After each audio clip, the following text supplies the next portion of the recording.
بسم اللہ الرحمن الرحیم۔ اہل تشیع کا اعتراض ہے کہ رسول پاک صلی اللہ علیہ وسلم کی صرف ایک بیٹی ہے، اہل سنت نے اپنی طرف سے 4 بیٹیاں بنا رکھی ہیں، حالانکہ باقی 3 تو سیدہ خدیجۃ الکبریٰ کی تھیں۔ بالکل غلط بات ہے جی۔ جناب نبی پاک صلی اللہ علیہ وسلم کی 4 بیٹیاں اور 3 بیٹے ہیں۔ 4 بیٹیاں اور 2 بیٹے سیدہ اماں خدیجۃ الکبریٰ سے اور 1 بیٹے حضرت ابراہیم سیدہ ماریہ قبطیہ سے، اور حضور پاک کی 4 بیٹیاں قرآن سے، سنت سے، خاندان نبوی کی زبان اقدس سے، تاریخ اسلام سے، تاریخ عرب سے، خود شیعہ مؤرخین، شیعہ مجتہدین سے ثابت ہے، اور 13ویں صدی تک ان کا یہی عقیدہ کتابوں میں بیان ہوتا رہا۔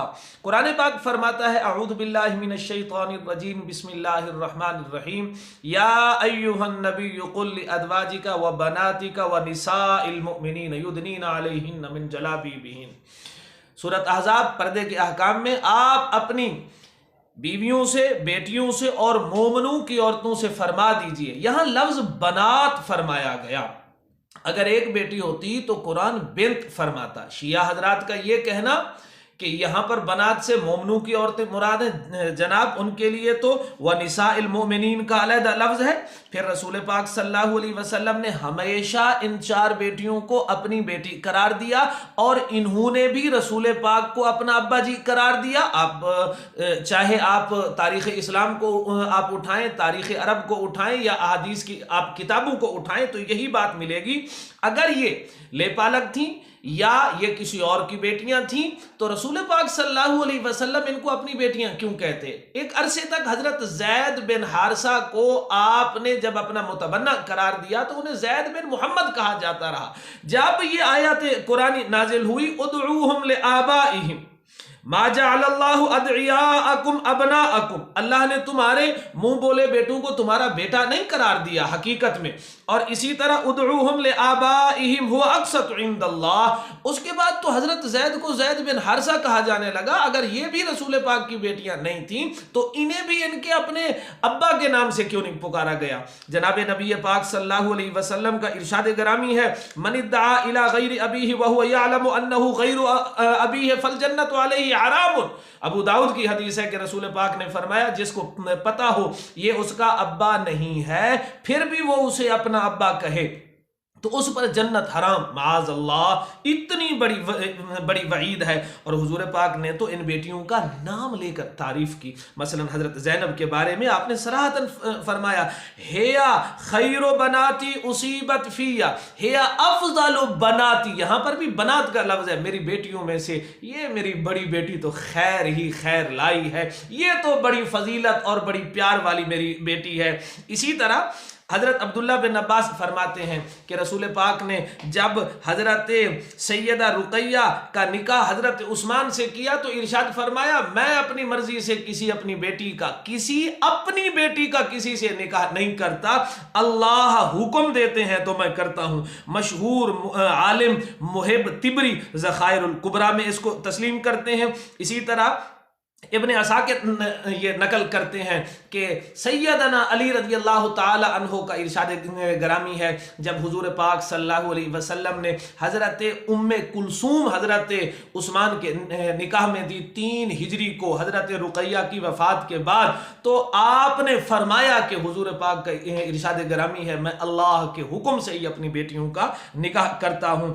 فروع کافی میں ہے جب حضرت رقیہ کا انتقال ہوا بدر کے موقع پر، حضور پاک سیدہ فاطمہ کے ساتھ فروع کافی وہ کتاب کہ جس کے بارے میں شیعہ مجتہد کہتے ہیں یہ کتاب ہمارے شیعوں کی ہدایت کے لیے کافی ہے، اس میں لکھا ہوا ہے کہ سیدہ فاطمہ زہرا کو لے کر آپ سیدہ رقیہ کی قبر پر آئے اور دیر تک وہاں پر آپ روتے رہے، اور آپ نے اس وقت فرمایا یہ میری بیٹی رقیہ کی قبر ہے۔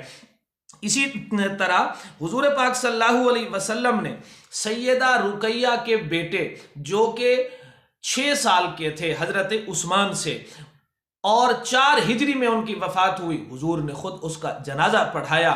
اسی طرح حضور پاک صلی اللہ علیہ وسلم نے جب حضرت ام کلثوم کا نکاح کر دیا حضرت عثمان سے تو فرمایا اے بیٹی ام کلثوم میں تیرا نکاح عثمان سے کر رہا ہوں اسی مہر پر جس مہر پر میں نے رقیہ کا نکاح عثمان سے کیا تھا۔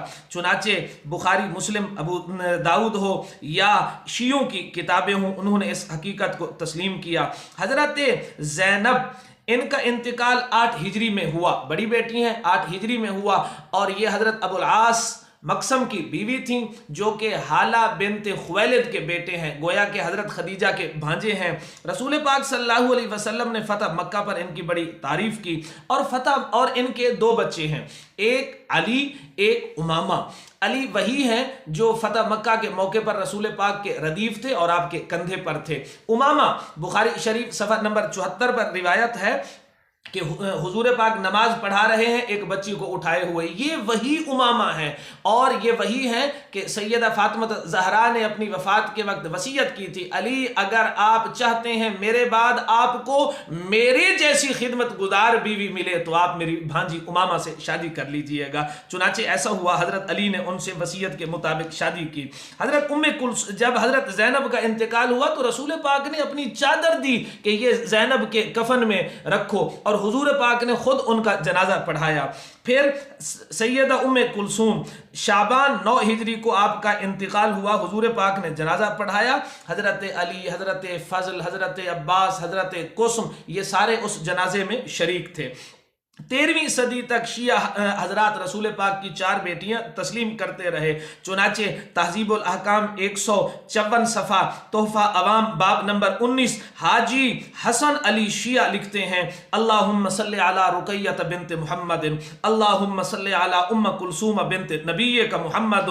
مشہور شیعہ مجتہد ملا باقر علی مجلسی میرات العقول شرح اصول میں 180 صفحے پر، اور ملا خلیل قزوینی الصافی صفحہ نمبر 147 پر لکھتے ہیں، از خدیجہ پیش از رسالت او قاسم زینب رقیہ ام کلثوم و بعد از رسالت طیب طاہر فاطمہ، کہ رسول پاک کی سیدہ خدیجہ سے اعلان نبوت سے پہلے 4 بچے ہیں، قاسم جن کی وجہ سے آپ ابو القاسم کہلائے، پھر زینب، رقیہ، ام کلثوم، اور پھر اعلان نبوت کے بعد فاطمہ الزہرا اور عبداللہ پیدا ہوئے جن کو آپ پیار سے طیب اور طاہر کہتے تھے۔ حیات القلوب صفحہ نمبر 728 جلد 2 پر حضرت امام جعفر صادق رحمہ اللہ کا اقرار ہے کہ رسول پاک کی 4 بیٹیاں ہیں اور وہ سگی بہنیں ہیں۔ مشہور شیعہ عالم نعمت اللہ الجزائری 11ویں صدی کے چوٹی کے عالم ہیں، فرماتے ہیں انما ولدت للنبی صلی اللہ علیہ وسلم من خدیجۃ الکبریٰ ابنان و 4 بنات، حضور پاک کو سیدہ خدیجہ سے اللہ نے 4 بیٹیاں اور 2 بیٹے عطا فرمائے۔ انوار نعمانیہ میں ہے۔ 13ویں صدی کا مشہور عالم محمد ہاشم بن محمد علی خراسانی کہتا ہے کہ رسول پاک کی بیٹیاں 4 ہیں۔ 13ویں صدی کے بعد خاص کر ایرانی انقلاب کے بعد رسول پاک کی 3 بیٹیوں کا انکار کیا گیا۔ اب شیعہ حضرات اس موقع پر کہتے ہیں کہ یہ بات مسلم ہے کہ رسول پاک کی 2 بیٹیاں سیدہ رقیہ اور سیدہ ام کلثوم یہ ابو لہب کے بیٹوں عتبہ اور عتیبہ کے نکاح میں تھیں، اور جب سورت ابو لہب نازل ہوئی، سورت لہب نازل ہوئی تو انہوں نے طلاق دے دی۔ اب پوچھنا یہ ہے اگر یہ رسول پاک کی بیٹیاں ہیں تو ان کی عمر 8 سے 9 سال ہوگی، کیا 8 سے 9 سال والی لڑکی کا نکاح بھی ہو گیا اور طلاق بھی ہو گئی؟ تو جناب علی رخصتی نہیں ہوئی تھی، نکاح ہوا تھا۔ جیسے آج ہمارے دیہاتوں میں چھوٹے بچوں اور بچیوں کی منگنیاں کی جاتی ہیں تو اہل عرب نکاح کر دیا کرتے تھے۔ اسی طرح ان کا اعتراض ہے کہ نبی کی بیٹیاں اگر یہ حقیقی ہیں تو یہ کافروں کے نکاح میں کیوں ہیں؟ جناب علی 6 ہجری صلح حدیبیہ تک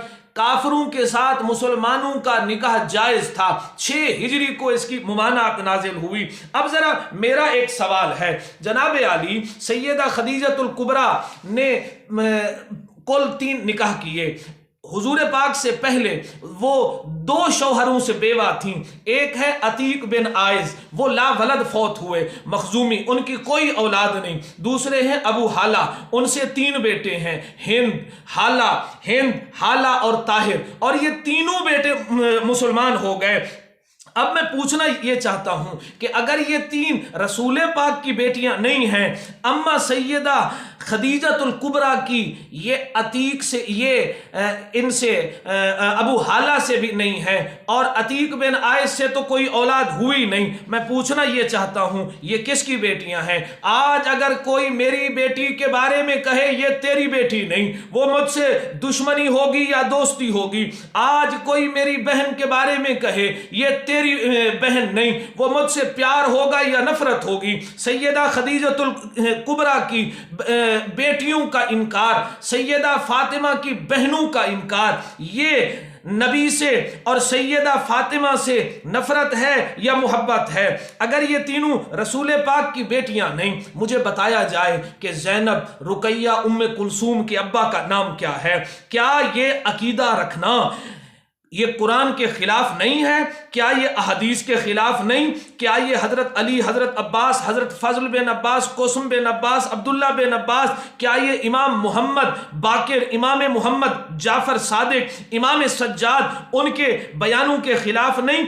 کیا اب تک جو شیعہ مجتہدین 13ویں صدی تک لکھتے آئے، کیا وہ جھوٹ بولتے رہے؟ اور رسول پاک کا فرمان ہے من کذب علی متعمدا فلیتبوأ مقعدہ من النار، کہ مجھ پر جو بھی جھوٹ بولے گا اس کا ٹھکانہ جہنم ہوگی۔ صاحبو، حقیقت کے انکار سے کچھ نہیں ہوا کرتا۔ چمگادڑ کو سورج نہیں بھاتا، کیا سورج نکلنا چھوڑ دیتا ہے؟ ہرگز نہیں۔ خلاصہ کلام قرآن سے، احادیث سے، اہل بیت کے بیان سے، اہل عرب کے بیان سے، شیعہ کتب سے، مؤرخین سے، رسول پاک کی 4 بیٹیاں ہیں۔ اللہ تعالیٰ امت مسلمہ میں فتنہ پھیلانے والوں کو ہدایت دے اور اجماعی عقائد پر امت کو جمع ہونے کی توفیق عطا فرمائے۔